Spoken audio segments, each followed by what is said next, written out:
నాకు తెలిసింది తెలుసు అనుకోవాలి. తెలియంది తెలియదు అనుకోవాలి. కానీ మీకు తెలిసిన దాన్నే కరెక్ట్ అనుకోని దాని మీదే ఉన్నారనుకోండి, చాలా చాలా నష్టం వస్తుందనమాట మనకి. ఇదంతా నేనెందుకు చెప్తున్నానంటే, చాలా కాలం నుంచి నేను ఇంగ్లీష్ విత్ రాజేష్ అనే యూట్యూబ్ ఛానెల్‌లో, ఇన్‌స్టాగ్రామ్‌లో కొన్ని బిట్స్ ఇస్తున్నాననమాట. ఇలా బిట్స్ ఇచ్చినప్పుడు చక్కగా ఆప్షన్స్ ఇస్తున్నా.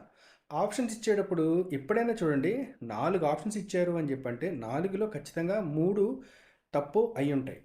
ఒక ఆప్షన్ అనేది కరెక్ట్ అయి ఉంటది. కానీ ఈ మధ్య వచ్చినటువంటి రివల్యూషనరీ చేంజెస్‌లో భాగంగా మొదటి ఆప్షను రైటే ఇస్తున్నాడు. రెండో ఆప్షన్ కూడా రైట్ ఇస్తున్నాడు. తర్వాత మూడో ఆప్షన్ ఏం చేస్తానంటే ఏ అండ్ బి రైట్ అని చెప్తున్నాడు.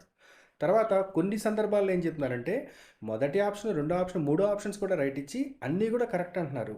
కానీ కొంత తొందరపాటు అన్నయ్యలు అక్కలు ఉంటారు కదా! వీళ్ళంతా ఏం చేస్తున్నారంటే బిట్‌ని పూర్తిగా చదవకుండా, కింద ఆప్షన్స్‌ని కూడా పూర్తిగా చదవకుండా ఈ 4 ఆప్షన్స్‌లో ఒకటి కరెక్ట్ అయిందని చెప్పి ఫస్ట్ ఒకే ఒక ఆప్షన్ చదివి దాన్ని టిక్ చేసేస్తున్నారనమాట.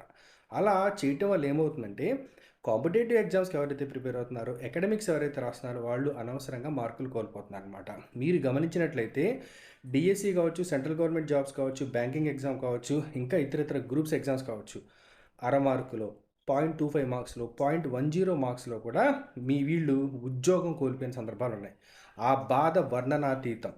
ఎవరికీ చెప్పలేనంత బాధనమాట. అందుకనే దయచేసి ఓపికగా మీరు బిట్‌ని చదవండి.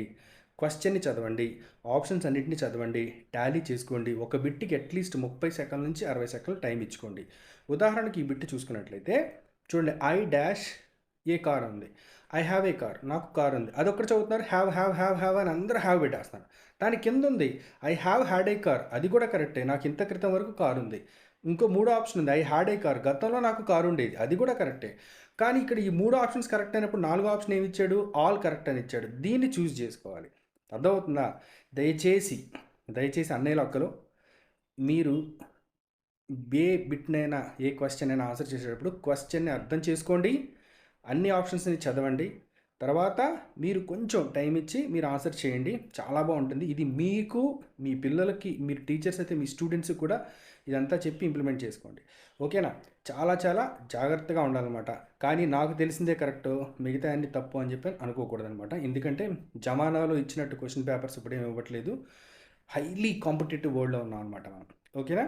Thank you. అర్థం చేసుకుంటారని చెప్తున్నాను.